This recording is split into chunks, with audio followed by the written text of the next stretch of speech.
அவர் அழகு நம்பின்னு ஒருத்தர் இருக்கார், அவர் சொல்லி தான் பாட்ஷா படம் நான் ஆட்டோக்காரன் அந்த சாங்கில் நான் ஒரு 7 நாள் ஒர்க் பண்ணேன். நாங்களும் சும்மா அட்மாஸ்பியர் நடந்து போகிற மாதிரி அதே வாயினி தான், அதே வாயினியில் செட்டு போட்டு அந்த சாங் ஒரு வாரம். ரஜினி சார் படம் நிறைய படம் நடிச்சிருக்கீங்க. நிறைய பண்ணியிருக்கேன்.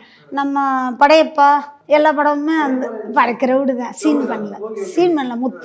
முத்துல ரஜினி சாரை வெளியில் போக சொல்லுவாங்கல்ல, வீட்டை விட்டு வெளில போக அடிச்சுட்டு வெளில போக அந்த லைனாக நிற்கிறோம்ல ஜனங்க, அது அடையாரில் ஒரு வீட்டில் தான் எடுத்தாங்க. அதெல்லாம் அந்த இதில் க்ரௌடில் நிற்கிற மாதிரி நான் போகிற படம்லாம் க்ரௌடாக தான் இருக்கும். என்னை தலையே பார்க்க முடியாது, எங்கேயாவது ஒரு ஓரமாக நிற்பேன் நான். அப்படி தான் ஒரு படம் படையப்பா, அருணாச்சலம். இந்த அருணாச்சலத்தில் அந்த மாத்தாடு மல்லிகை அந்த சாங்கில் வந்து சௌந்தர்யா பக்கம் நாங்கள் லேடிஸாக உட்காந்துருப்போம், ரஜினி சார் பக்கம் ஜென்ஸாக உட்காந்துருப்பாங்க.